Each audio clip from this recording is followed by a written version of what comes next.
All right, let's delve into a topic that demands careful consideration and a clear understanding of the forces at play.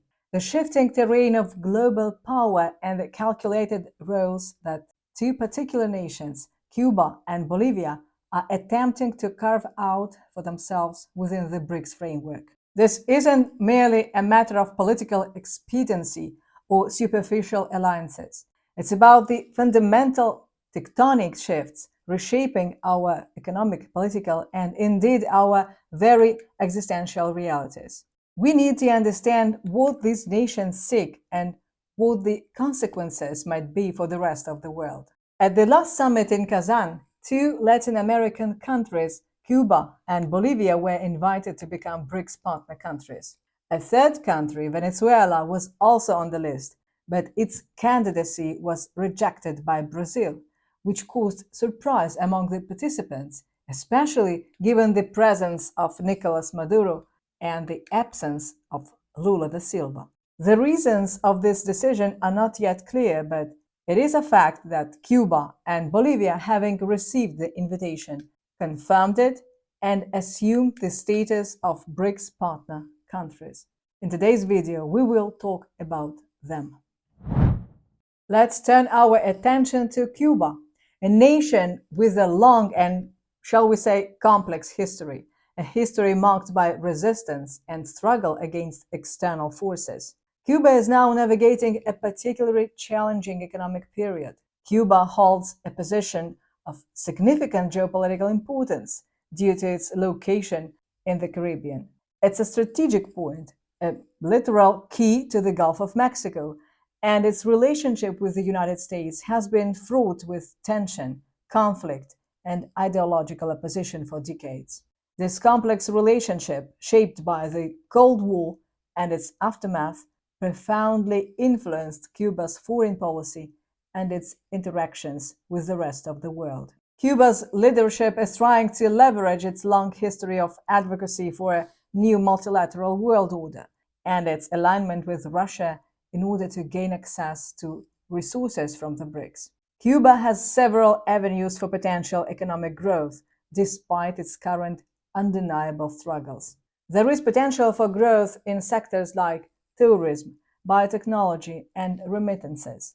These are areas where Cuba has demonstrated some capacity for innovation and development. Cuba also possesses valuable natural resources, including nickel, cobalt, and offshore oil. However, the Cuban economy is currently in a deep crisis, with a tourism industry that has yet to recover from the pandemic and a great dependence on foreign aid to provide basic necessities.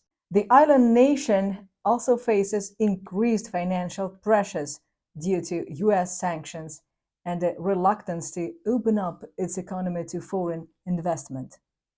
The Cuban government is increasingly reliant on foreign aid to provide for its population. The country's recent electoral crisis has further exacerbated its economic struggles.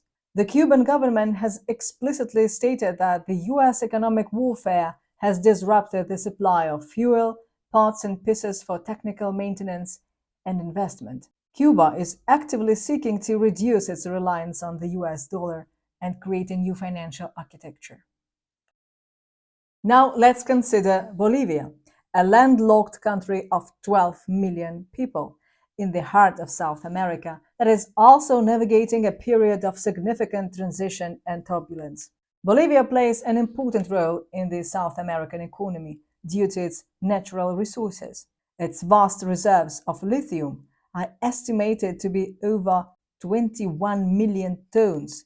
It's an absolutely staggering amount, and Bolivia is trying to leverage this resource for economic advancement and strategic advantage. But the full exploitation of these deposits has been hindered by several factors, including technological limitations, lack of investment, and environmental concerns. It was once a significant natural gas producer, but now it's facing declining production and fuel shortages that have resulted in long lines at gas stations and significant social unrest. Bolivia's political landscape is again complex, with a left-leaning government led by President Louis Archer, which is currently dealing with internal power struggles and significant public discontent. The country has been experiencing a severe fuel crisis and a dramatic drop in foreign currency reserves, making it hard for Bolivians to obtain US dollars. Mounting public anger has led to protests and calls for early elections. This political instability may complicate its aspirations within BRICS, but at the same time, Bolivia is attempting to cement its position as a supplier of raw lithium to the global market by expanding trade and investment relations within the bloc. The government also seeks to reduce dependence on the US dollar for foreign trade. In achieving this goal, the country may succeed in the near future. Bolivia's strategic position as a country through which a transportation corridor connecting two oceans will run makes it a significant player. The project will be a logical continuation of China's construction of the huge port of Chancay in Peru, which can receive the largest container ships. Beijing's total investment amounted to $3.5 billion, and the route for Latin American goods to China was shortened by 10 days. The new railroad, in conjunction with the port, will establish development corridors for the export of high-tech goods, which will have a positive impact on the economic development of South America. The railway will be included in the Belt and Road project and will be realized in cooperation with the BRICS countries. Following its launch, the time and cost of delivering goods from South American countries to China, India, and Russia will be significantly reduced. It's unsurprising that the implementation of such projects in countries of the Global South is met with concern in Washington, as the Transoceanic Railroad will compete directly with US-controlled trade routes through the Panama Canal and the Atlantic. Now let's consider the common threads that bind Cuba and Bolivia as they both seek partner status within the BRICS framework. Both nations are eager to diversify their trade relationships away from traditional partners, and they both see the BRICS as an opportunity to do so. They are seeking to build economic partnerships with BRICS nations, leveraging their natural resources and trade opportunities to help mitigate their current economic struggles and dependence on Western financial systems. Both countries have also deepened their ties with Russia and China and are attempting to position themselves as key players in a new international order. Cuba and Bolivia face considerable and, dare I say, existential challenges. Like other emerging powers, they must grapple with issues such as infrastructure deficit, burdensome debt, and, in case of Cuba, long-standing debilitating sanctions imposed by the US and European Union. Bolivia, for its part, is facing dollar shortages, falling gas production, and a fuel scarcity that has disrupted the everyday lives of its citizens. These issues make their interest in the BRICS all the more urgent. They see the BRICS as a potential way out of their current predicaments and a possible pathway towards greater stability. The inclusion of Cuba and Bolivia as partners in BRICS has the potential to significantly affect global dynamics.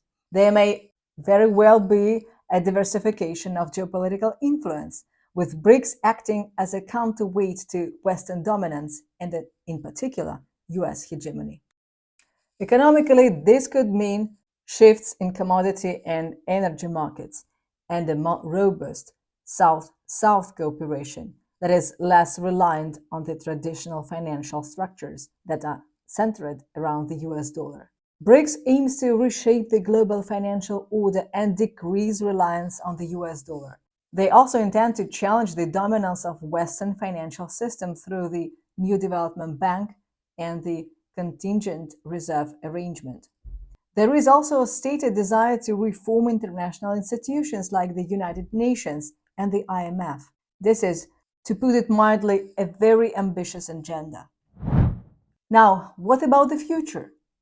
The path forward for Cuba and Bolivia within BRICS is complex, presenting both risks and opportunities. They will need to address their internal challenges, leverage their strengths, and actively participate within BRICS to reap any potential benefits. Strategic partnerships within BRICS, especially in areas like technology transfer, infrastructure investment, and financial cooperation, will be absolutely vital. The evolving role of BRICS, the inclusion of nations like Cuba and Bolivia, and the aspirations of other nations within the global south all reflect a significant, perhaps even epochal change in the international landscape. It's a shift away from a unipolar world and, in some cases, toward a new multipolar dynamic that is still unfolding, still in flux, and still presenting a challenge to the existing order. Understanding the motivations, the underlying assumptions, and the strategic goals of each of these players will be absolutely critical as we seek to navigate this new terrain and attempt to comprehend the nature of the world as it is being remade before our very eyes. This is a matter that requires not just attention, but also a deep and profound understanding of the values that are ultimately at stake. Don't forget to like, share, and subscribe to help our channel grow. As always, thanks for watching.